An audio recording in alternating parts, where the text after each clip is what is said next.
ഇനി ഇതുപോലെ മാത്സിൻ്റെ ഓരോ ഐഡിയാസും ഡീറ്റെയിൽ ആയിട്ട് നമ്മൾ ടെക്സ്റ്റിൽ പറയുന്നുണ്ട്. ഒരുപാട് ഡീപ്പായിട്ട് നമുക്ക് നോക്കേണ്ടാവില്ല. നോക്കേണ്ടതില്ല എന്ന് പറയുമ്പോൾ നമ്മൾ കോൺഫ്ലിക്റ്റ് എന്താണെന്നോ അതെങ്ങനെ ഉണ്ടാകുന്നതെന്ന് അതിൻ്റെ ഉള്ളിലുള്ള രണ്ട് വർഗ്ഗങ്ങളെക്കുറിച്ചും അതിൻ്റെ ബേസിക് വർഗ്ഗം ഹാവ്സും ഹാവ് നോട്ട്സും അതേപോലെ ബൂർഷ്വാസി ആൻഡ് പ്ലോററ്റേറിയറ്റ് എന്ന് പറഞ്ഞതും അതിൻ്റെ രണ്ട് വശങ്ങളെക്കുറിച്ചും അതിൻ്റെ ക്ലാസ് കോൺഷ്യസിനെ കുറിച്ചും ഈ ക്ലാസ് കോൺഷ്യസിലുള്ള രണ്ട് ടൈപ്പുകളെക്കുറിച്ചും ഏതിൽ നിന്ന് ഏതിലേക്കുള്ള മൂവ്മെൻ്റ് ആണ് അതെന്നും അതെങ്ങനെയാണ് കോൺഫ്ലിക്റ്റ് ഉണ്ടാക്കുന്നത് എന്ന് തുടങ്ങിയ ബേസിക് ആയ കാര്യങ്ങളൊക്കെ നമ്മൾ കവർ ചെയ്തു.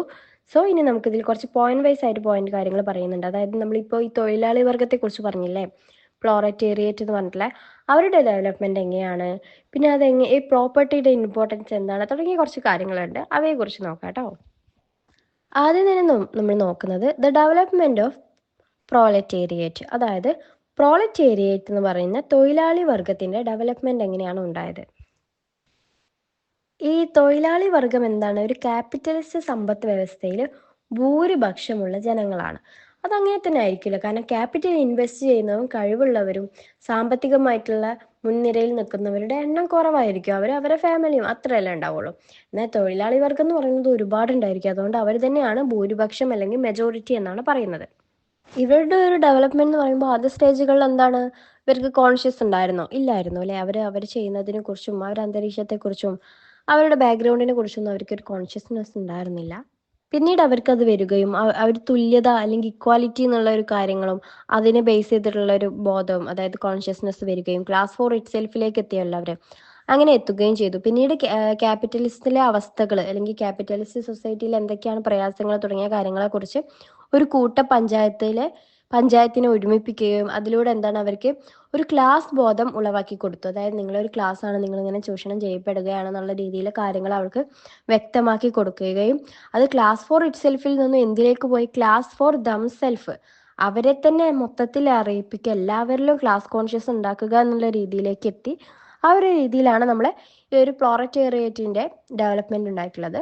ഇനി നമുക്ക് ദ ഇമ്പോർട്ടൻസ് ഓഫ് പ്രോപ്പർട്ടി എന്നുള്ള പറഞ്ഞ ഏരിയ നോക്കാം. ഇത് പ്രകാരം എന്താണെന്ന് പറയുന്നതെന്ന് വെച്ചാൽ മാക്സിൻ്റെ അഭിപ്രായത്തിൽ ഒരു സമൂഹത്തിലെ സ്വത്തവകാശത്തിൻ്റെ സ്വഭാവവും വ്യക്തിയുടെ സ്വത്തിനോടുള്ള ബന്ധവും ആ വ്യക്തിയുടെ പെരുമാറ്റം നിർണ്ണയിക്കുന്ന പ്രധാന ഘടകങ്ങളാണെന്നാണ് പറയുന്നത്. അതായത് ഉൽപാദന മാർഗങ്ങളുമായുള്ള വ്യക്തിയുടെ ബന്ധം, ക്ലാസ് കോൺഷ്യസ്നെസ് ഉപയോഗിക്കുന്നു. അതേപോലെ തന്നെ സമ്പത്ത് വിതരണത്തെക്കുറിച്ചുള്ള തർക്കങ്ങൾ, കോൺഫ്ലിക്റ്റുകൾ, അതേപോലെ തന്നെ ക്ലാസ് ബോധം അതായത് ക്ലാസ് കോൺഷ്യസ്നെസ് വളരുന്നതും ക്ലാസ് മതിൽക്കെട്ടുകൾ ശക്തമാകാൻ കാരണമായി എന്നൊക്കെയാണ് ഇതിലൂടെ പറയുന്നത്. ഇനി നെക്സ്റ്റ് പറയുന്നത് the identification of economic, political and power authority, അതായത് സാമ്പത്തികപരമായിട്ടും രാഷ്ട്രീയപരമായിട്ടുള്ള അധികാരങ്ങളുടെ ഒരു തിരിച്ചറിവിനെ കുറിച്ചാണ്. അതായത് ആദ്യകാലങ്ങൾക്ക് ഈ ഒരു തൊഴിലാളി വർഗത്തിന് ഇതിനെക്കുറിച്ച് ഒരു അറിവുണ്ടായിരുന്നു. സാമ്പത്തികപരമായി ഞങ്ങൾക്ക് ഇത്രയും അവകാശങ്ങളുണ്ട്, അല്ലെങ്കിൽ രാഷ്ട്രീയപരമായി ഞങ്ങൾക്ക് കാര്യങ്ങൾ ഡീൽ ചെയ്യാൻ പറ്റും, അല്ലെങ്കിൽ സമൂഹത്തിൽ ഞങ്ങൾ എന്താ പറയുക ചൂഷണം ചെയ്യുന്നവരാണ്, ഞങ്ങൾക്ക് ഇത്ര അവകാശങ്ങളുണ്ട് തുടങ്ങിയ കാര്യങ്ങളെക്കുറിച്ചൊന്നും അവർക്ക് കോൺഷ്യസ്നെസ് ഉണ്ടായിരുന്നില്ല. ഇപ്പം ഈ ആദ്യകാലങ്ങളിലെ ഭരണകൂടമൊക്കെ എന്താണ്, അവരെ രാഷ്ട്രീയ ശക്തിയുടെ സഹായത്തോടെ ജനങ്ങളെ നിയന്ത്രിക്കുകയും ചൂഷണം ചെയ്യുകയാണ് ചെയ്തിട്ടുണ്ടായിരുന്നത്.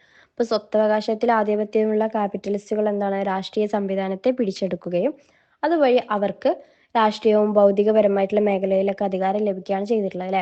അതായത് ഈ ഒരു ക്യാപിറ്റലിസ്റ്റ് സമയത്ത് എന്താണ്, അധികാരമുള്ളവർക്ക് എന്തുണ്ടാവും, അല്ലെങ്കിൽ പവർ ഉള്ളവരും സാമ്പത്തികപരമായിട്ട് മുന്നിൽ നിൽക്കുന്നവർക്കും ആരെ കൺട്രോൾ ചെയ്യാൻ പറ്റും, പൊളിറ്റിക്കലായിട്ടുള്ള കാര്യങ്ങളെക്കുറിച്ചും പൊളിറ്റിക്കൽ അതോറിറ്റിയെ കുറിച്ചൊക്കെ കൺട്രോൾ ചെയ്യാൻ പറ്റും. ഇപ്പം നമ്മൾ നല്ല സ്വത്തുള്ള നാട്ടിലെ ഏറ്റവും വലിയ സാമ്പത്തികപരമായിട്ട് ഉയർന്നു നിൽക്കുന്ന ഒരാളാണെങ്കിൽ അവിടെയുള്ള പോലീസുകാർക്കും അവിടെയുള്ള മന്ത്രിമാർക്കൊക്കെ നമ്മളോട് റെസ്പെക്റ്റ് ഉണ്ടാവും. നമ്മളായിരിക്കും അവർക്ക് ചിലപ്പോൾ ഇലക്ഷന് ഫണ്ടൊക്കെ കൊടുക്കുക. നമ്മൾ ലക്ഷങ്ങൾ ഫണ്ട് കൊടുക്കുന്നവരോ അല്ലെങ്കിൽ കോടികൾ ഫണ്ട് കൊടുക്കുന്നവരാണെങ്കിൽ സ്വാഭാവികമായിട്ടും അവർക്ക് നമ്മളോട് റെസ്പെക്റ്റ് ആയിരിക്കും. അവർ മാക്സിമം നമ്മളെ സപ്പോർട്ട് ചെയ്ത് നിൽക്കുള്ളൂ. അപ്പോൾ നമ്മളെ ആ ഒരു തീരുമാനം, ഞാനൊരു ക്യാപിറ്റലിസ്റ്റ് ആണ്, ഞാൻ അത്രയും ഫിനാൻഷ്യലി ഉള്ള ഒരാളാണെങ്കിൽ ഞാൻ മന്ത്രിയോട് പറയുകയാണ് ഇന്ന രീതിയിൽ മതി നിയമങ്ങൾ, അല്ലെങ്കിൽ ഇന്ന രീതിയിൽ മതി, തൊഴിലാളി വർഗം കുറച്ച് കഷ്ടപ്പെട്ടാലും എൻ്റെ ആഗ്രഹം നല്ലപോലെ നടക്കട്ടെ എന്നുള്ള രീതിയിലൊരു തീരുമാനം ഞാൻ എടുത്താൽ അത് ആർക്ക് ബാഡായിട്ട് എഫക്റ്റ് ചെയ്യും, ഈ ഒരു തൊഴിലാളി വർഗത്തിന് എഫക്റ്റ് ചെയ്യും. സോ ആ ഒരു രീതിയാണ് ഇവിടെ സൂചിപ്പിക്കുന്നത്.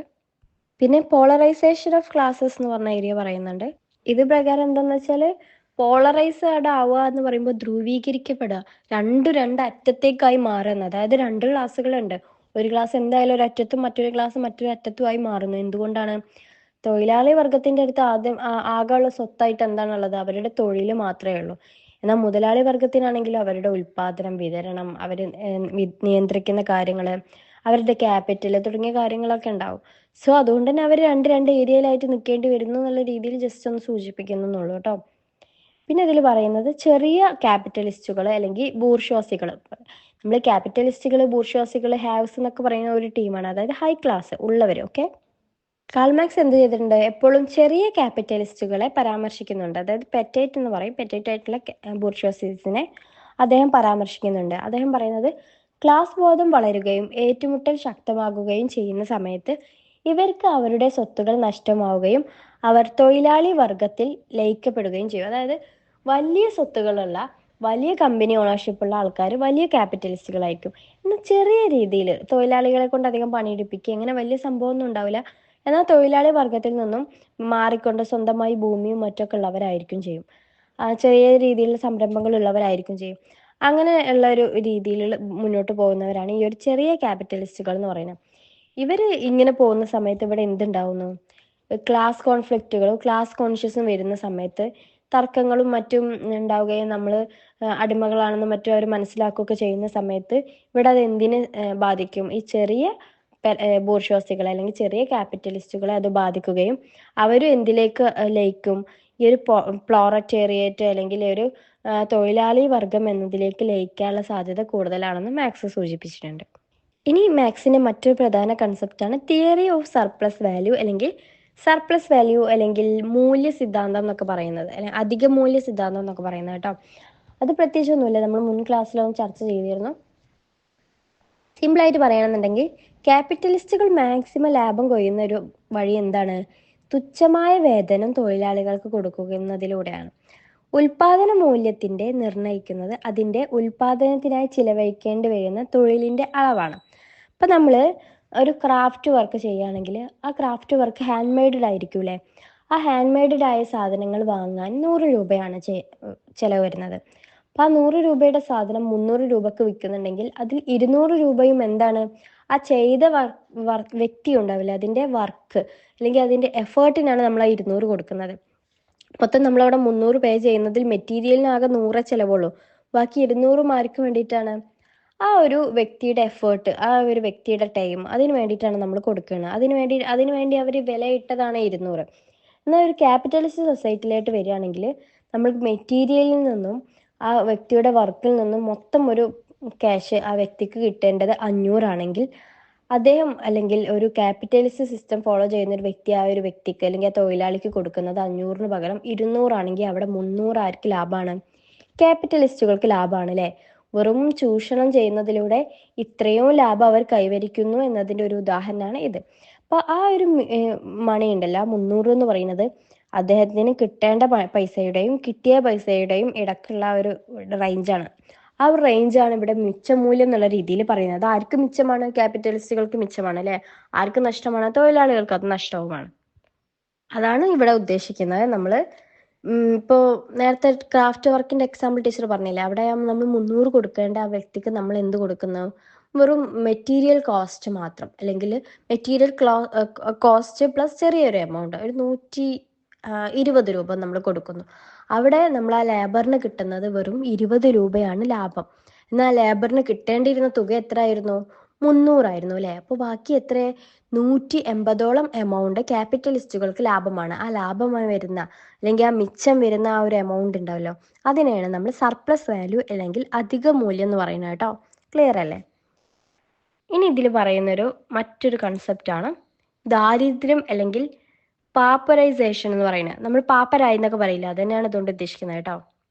ഇതിലെന്താ, ദാരിദ്ര്യം ആരായിരിക്കും ഫേസ് ചെയ്യുക, ക്യാപിറ്റലിസ്റ്റുകൾ ദാരിദ്ര്യം ഫേസ് ചെയ്യോ, ഇല്ല. സ്വാഭാവികമായിട്ടും ഫേസ് ചെയ്യുന്നത് ആരായിരിക്കും, തൊഴിലാളി വർഗം തന്നെ ആയിരിക്കും. അതാണ് ഇവിടെ ഉദ്ദേശിക്കുന്നത്. അപ്പോൾ തൊഴിലാളി വർഗത്തിൽ ദാരിദ്ര്യം, തൊഴിൽ ചൂഷണം തുടങ്ങിയ കാര്യങ്ങളൊക്കെ വർദ്ധിക്കുന്ന സമയത്ത് അവർക്ക് ഇതിൻ്റെയൊക്കെ ഫലമായിട്ട് അവർക്ക് എന്തുണ്ടാവും, അവർ കടത്തിലാവുകയും അതിനെ ബേസ് ചെയ്തിട്ട് അവർ വളരെ മോശമായ രീതിയിൽ ദാരിദ്ര്യത്തെ അനുഭവപ്പെടേണ്ടി വരുന്ന ഒരു അവസ്ഥയിലേക്ക് എത്തും. ഇത് എന്തുകൊണ്ടാണ് അങ്ങനെ വരുന്നത്, ക്യാപിറ്റലിസ്റ്റുകൾ ഇവരെ ചൂഷണം ചെയ്യുന്നതുകൊണ്ടാണ്. ഓക്കെ, അത്രേ ഉള്ളൂ. ഇനി ഇതിൽ അലിനേഷനെ കുറിച്ച് പറയുന്നുണ്ട്. അലിനേഷൻ നമ്മൾ നെക്സ്റ്റ് നോക്കുന്ന ഒരു വലിയൊരു കൺസെപ്റ്റാണ്. അതിലേക്ക് എത്തുന്നത് മുന്നേ ജസ്റ്റ് അലിനേഷനെ കുറിച്ച് പറയുന്നുണ്ട്. ഇതിലൂടെ പറയുന്നതെന്ന് വെച്ചാൽ നമ്മൾക്ക്, അതായത് തൊഴിലാളി വർഗത്തിന് നേരെയുള്ള സാമ്പത്തിക ചൂഷണവും അതുപോലെ തന്നെ മാനുഷികതയില്ലാത്ത ജോലിയുടെയുള്ള അവസ്ഥ തൊഴിലാളിയിൽ വിച്ഛബോധം ഉണ്ടാക്കുന്നു.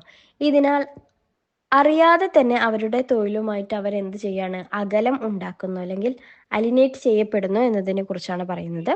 ലാസ്റ്റ് ആയിട്ട് നമ്മൾ ക്ലാസ് സോളിഡാരിറ്റി ആൻഡ് ആൻറ്റഗോണിസം എന്ന് പറഞ്ഞിട്ടുള്ള ഒരു ഐഡിയയെ കുറിച്ച് പറയുന്നുണ്ട്.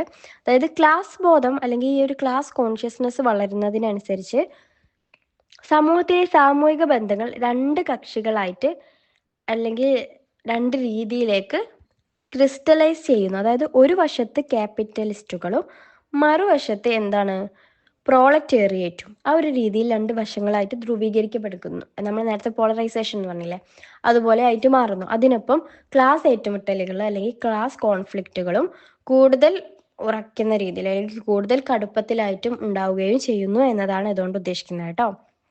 ഇതാണ് ക്ലാസ് സോളിഡാരിറ്റി ആൻഡ് ആൻറ്റഗോണിസം എന്നുള്ളത് ഉദ്ദേശിക്കുന്നത്. സോ ഇത്രയും കാര്യങ്ങളാണ് ക്യാപിറ്റലിസ്റ്റ് സൊസൈറ്റിയെ കുറിച്ചും അവിടെയുള്ള കാര്യങ്ങളെ കുറിച്ചും പറയുമ്പോൾ ഡീറ്റെയിൽ ആയിട്ട് പറയുന്ന വേർഷൻസ് എന്ന് പറയുന്നത്. ഇതാണ് നമ്മൾ ക്ലാസ് കോൺഫ്ലിക്റ്റ് എന്ന് ചോദിക്കുമ്പോൾ നമ്മൾ പറയേണ്ടത് രണ്ട് ക്ലാസ്സുകളുള്ളതിനെ കുറിച്ചും ഏതൊക്കെയാണ് രണ്ട് ക്ലാസ്സും ഓരോ ക്ലാസ്സിൻ്റെ ഫീച്ചേഴ്സിനെ കുറിച്ചും ക്ലാസ് കോൺഷ്യസ്നെസ്സിൻ്റെ ഫസ്റ്റ് സെക്കൻഡ് സ്റ്റേജിലേക്കുള്ള മൂവ്മെൻറ്റും ദെൻ അത് മുഖേന ഉണ്ടാകുന്ന സൊസൈറ്റിയിൽ ഉണ്ടാകുന്ന ദാരിദ്ര്യത്തെക്കുറിച്ചും രണ്ട് ധ്രുവങ്ങളായിട്ട് മാറുമെന്ന് പറഞ്ഞില്ലേ, അതായത് പോളറൈസേഷൻ അതിനെക്കുറിച്ചും അലിനേഷൻ വരുന്നതിനെക്കുറിച്ചും അതേപോലെ തന്നെ ഈ ഒരു പ്രോളറ്റേറിയറ്റ് എന്ന് പറഞ്ഞ വിഭാഗത്തിൻ്റെ തൊഴിലാളി വർഗത്തിൻ്റെ ഡെവലപ്മെൻറ്റിനെ കുറിച്ചും ദെൻ അവരോടുള്ള രാഷ്ട്രീയപരമായിട്ട് സാമ്പത്തികപരമായിട്ടുള്ള അവരോടുള്ള അപ്രോച്ചിനെ കുറിച്ച്, ദെൻ ലാസ്റ്റ് പറഞ്ഞ class solidarity and antagonism, then polarisation of classes, ഇങ്ങനെ ഒരുപാട് കാര്യങ്ങൾ നമ്മൾ പഠിച്ചു അല്ലേ. അവരുടെ പ്രോപ്പർട്ടീൻ്റെ ഇമ്പോർട്ടൻസ്, അവർക്ക് എത്രത്തോളം പ്രോപ്പർട്ടി ഉണ്ട് തുടങ്ങിയ കാര്യങ്ങളെ കുറിച്ചൊക്കെ നമ്മൾ നോക്കി. സോ ഇത്രയും ഏരിയാസ് നിങ്ങൾക്ക് എന്തിൽ ഇൻക്ലൂഡ് ചെയ്യാം, ക്ലാസ് കോൺഫ്ലിക്റ്റ് വലിയൊരു എസ്സേ ഒക്കെ ആയിട്ട് വരുമ്പോൾ ഇൻക്ലൂഡ് ചെയ്യാം. ഓക്കെ, ഇനി നമുക്ക് നെക്സ്റ്റ് ഒരു കൺസെപ്റ്റിലോട്ട് പോകാം.